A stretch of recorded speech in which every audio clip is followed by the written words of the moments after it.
Welcome to Pharma Drama, the channel where we look at the science of healthcare and healthcare products. Are you thinking of applying for a new job? Good for you. Get your resume in an email ASAP. But what can you do to make sure you get shortlisted? After all, your resume speaks for you because you can't. You need to make sure your resume is as good as it can be. And how are you going to do that? Well, that's what I'm here for. I'm going to give you my top tips to make your resume the best it can be, to give you the best chance of being shortlisted. So, if that sounds good, get yourself a drink. I, of course, have coffee, and let's make a start.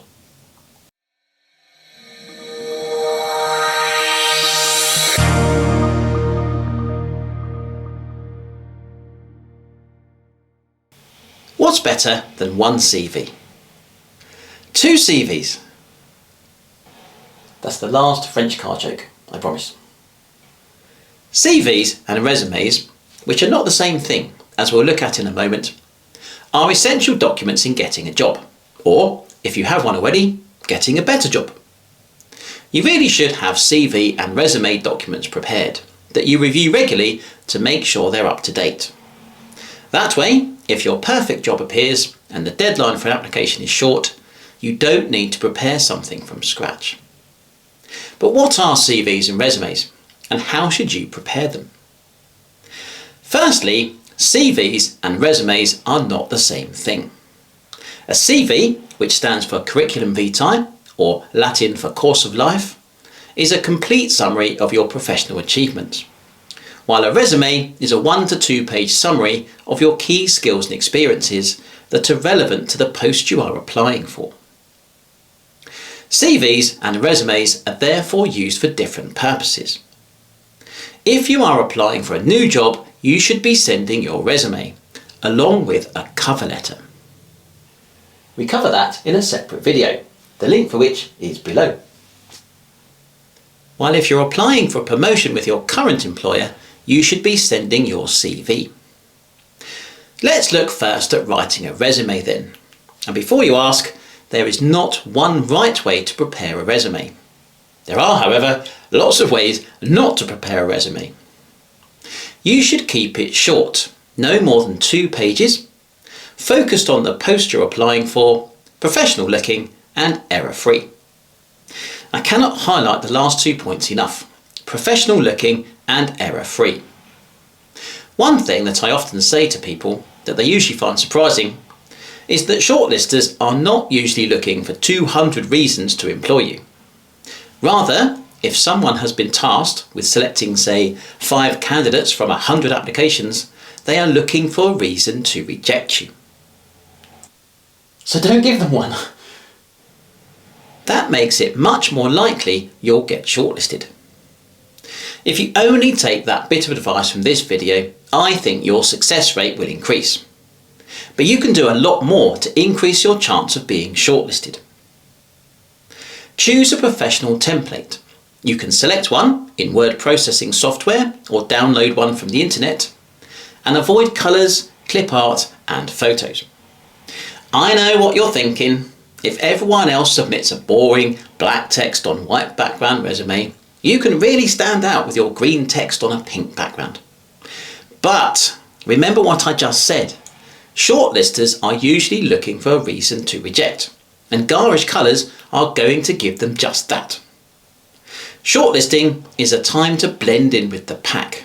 The interview is your time to shine. So have a look at some resume templates online and pick one you like the look of. And don't modify it. It's been designed by a professional, so trust them. Most templates have sections for key points: who you are, your contact details, your employment history, sometimes your educational qualifications, and details of 2 people who can provide a reference for you. Fill these sections in factually, but try and get across what key skills or responsibility you have gained. Ideally, you would try and map these to the post you're applying for, but you can do that in more detail in your cover letter. If you are carpet bombing the job market, I usually suggest using the same resume for all applications, but tailoring the cover letter to each post. It's fine to big yourself up. After all, who else is going to? But it's most definitely not okay to make stuff up. That may get you fired, or worse. So keep it factual. Choose your font carefully. Use Arial or Calibri for a clean look, and avoid fonts like Comic Sans at all costs. Unless you're applying for the circus. Put your contact details at the top of your resume. Email addresses and mobiles are essential, of course, plus a postal address. You're applying for a job, so you want to be contacted, right? And while we're talking about your email address, usually you would use a personal email account, not a work account.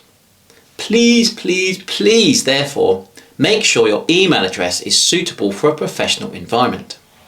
You might think massively hung 27 or jugs like udders are fantastic and descriptive email handles, but the employer will be writing to you from their work account.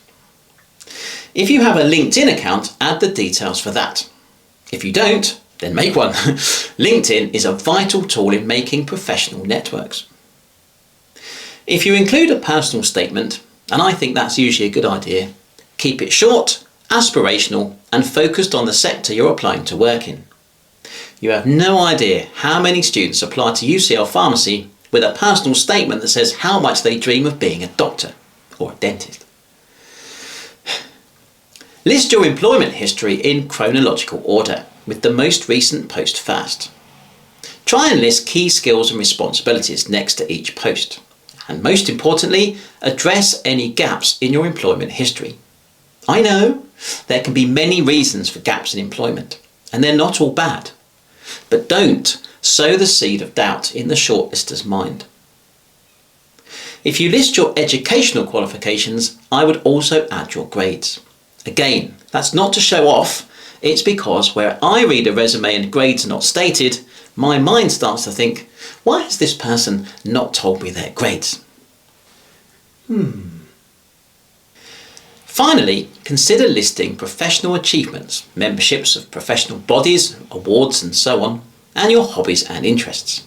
However, keep these sections short. You may think that being a semi-professional church bell ringer is the greatest thing since sliced bread, but the reviewer more than likely won't. Unless you're applying to your local church to be a bell ringer, of course.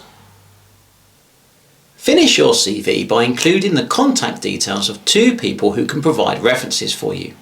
I am personally wary of applications that finish with references available on request. I think it's much better to include contact details, but I do accept that sometimes you might be applying for a new job speculatively and you don't want to alert your current employer. Once you've finished drafting your resume, get it checked. Read it yourself. Read it out loud. Use the help that your word processing tool gives you for spelling and grammar. Give it to a friend or work colleague to comment. I know it's scary, but it's better to get feedback from close friends and professional colleagues than numerous rejection letters from potential employers.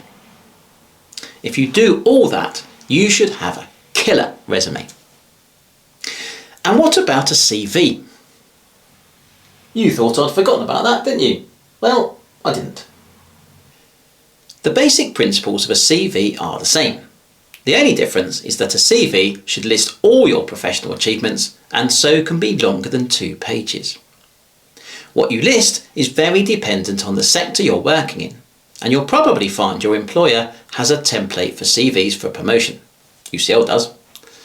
If they do, then you should use it.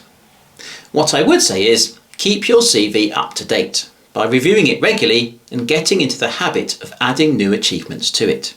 That way, preparing your CV for a promotion application is not so daunting. Right, I hope you found that useful, and if you're applying for a job, I wish you the very best of luck. If you liked the video, please hit the like button and consider subscribing, because it really helps the channel. Otherwise, thanks very much for watching, and hopefully I'll see you again soon.